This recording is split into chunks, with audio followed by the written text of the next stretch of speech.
Latar belakang manajemen sumber daya air (MSD) harus dipandang sebagai satu kesatuan ekosistem yang tak terpisahkan melalui pendekatan hulu ke hilir, di mana aktivitas manusia di daratan seperti pembunuhan hutan atau pembuangan limbah industri secara langsung menentukan kualitas lingkungan di pesisir. Sebab ketika manajemen hulu gagal melakukan sedimentasi dan polutan, ekosistem hilir seperti muara, mangrove, dan terumbu karang akan mengalami kerusakan permanen yang mengganggu keseimbangan hayati serta produktivitas perikanan. Tantangan ini semakin kompleks seiring pertumbuhan populasi dan ekspansi industrialisasi yang memicu eksploitasi air tanah berlebihan, intrusi air laut, serta penurunan muka tanah atau land subsidence, sehingga tanpa regulasi ketat dan pemantauan terintegrasi, konflik pemanfaatan uang akan terus menajam dan mengancam ketersediaan air bersih. Di tengah ancaman perubahan iklim, manajemen terpadu yang adaptif menjadi kunci untuk melindungi pesisir dari banjir rob dan abrasi melalui sinergi antara pembangunan infrastruktur fisik dengan restorasi ekosistem alami yang didukung oleh kebijakan pemerintahan yang kuat, teknologi sirkulasi air, serta partisipasi aktif masyarakat demi menjaga keberlanjutan ekonomi dan ekologi nasional. Selanjutnya yaitu keterkaitan ekosistem darat dan laut atau risk to reef. Konsep manajemen terpadu dari puncak gunung hingga terumbu karang atau risk to reef menjadi sangat relevan untuk diimplementasikan. Strategi ini menekankan bahwa setiap intervensi manusia terhadap sumber daya air di pedalaman harus mempertimbangkan dampaknya terhadap stabilitas pesisir. Hanya dengan mengintegrasikan pengelolaan kedua wilayah ini, keberlanjutan sumber daya alam dan kesejahteraan masyarakat yang bergantung padanya dapat terjamin dalam jangka panjang. Berikut gambar dari keterkaitan ekosistem darat dan laut. Adapun tantangan utamanya yaitu yang pertama, krisis ketersediaan air. Krisis air bersih di daerah pesisir terjadi karena kita terlalu banyak memompa air tanah untuk kebutuhan sehari-hari, sehingga cadangan air tawar di bawah tanah menipis dan menyisakan ruang kosong.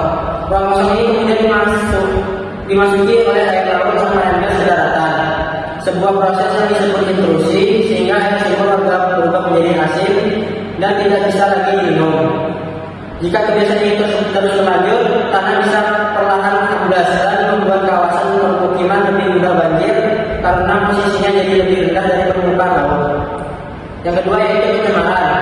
Pencemaran wilayah perairan dan pesisir saat ini menjadi ancaman serius akibat akumulasi berbagai jenis polutan yang merusak ekosistem secara perlahan. Limbah plastik dan logam berat yang dibuang tanpa pengolahan yang benar tidak hanya mengotori lautan, tetapi juga masuk ke dalam rantai makanan yang berbahaya bagi kesehatan manusia.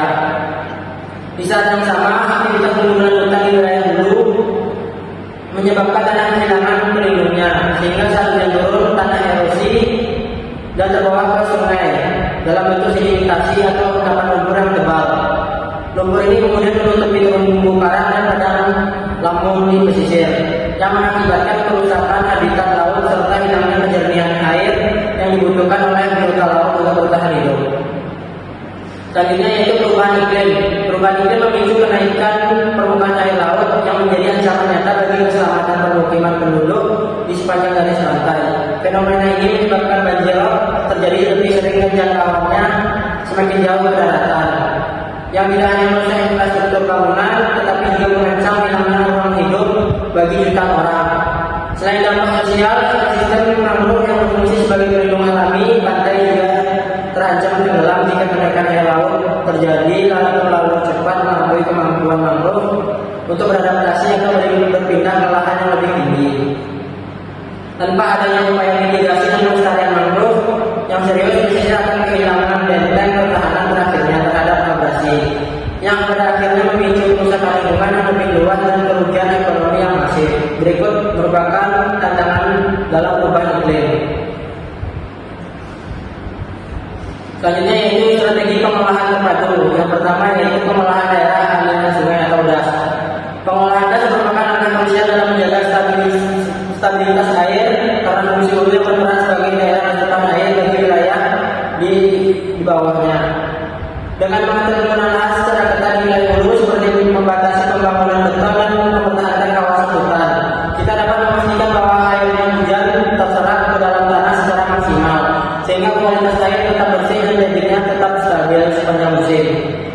lahan di hulu rusak atau beralih fungsi menjadi area gundul, maka risiko banjir akan meningkat di musim hujan karena air langsung mengalir di permukaan.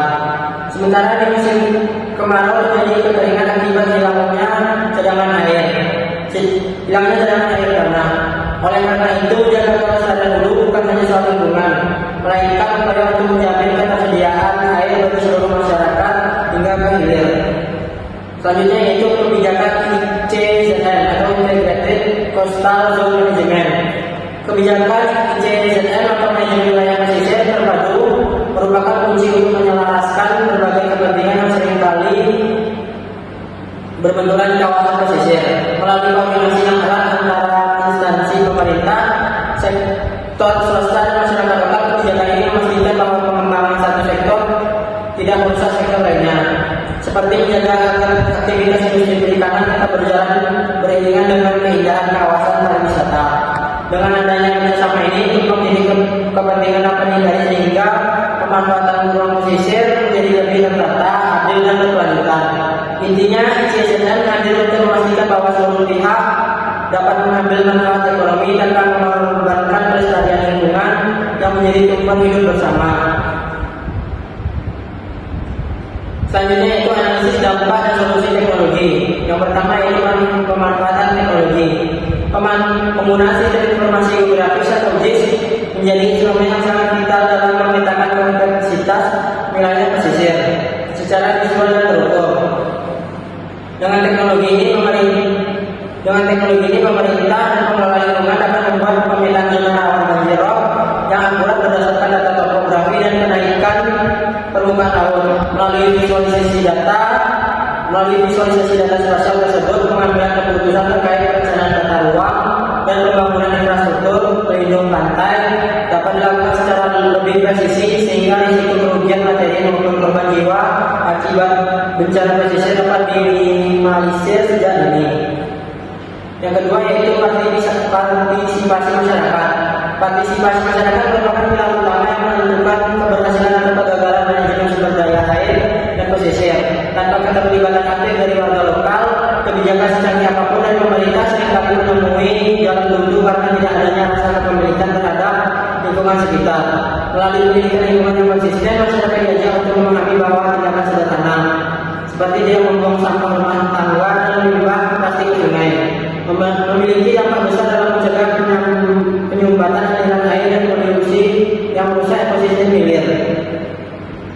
Adapun kesimpulannya yaitu manajemen sumber daya air dan pesisir yang efektif memerlukan visi jangka panjang yang mampu menyatakan aspek ekologi, ekonomi dan sosial ke dalam satu kebijakan yang terpadu.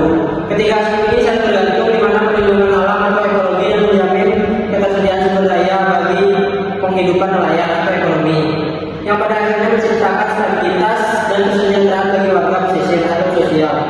Jika salah satu aspek diabaikan, misalnya hanya mengejar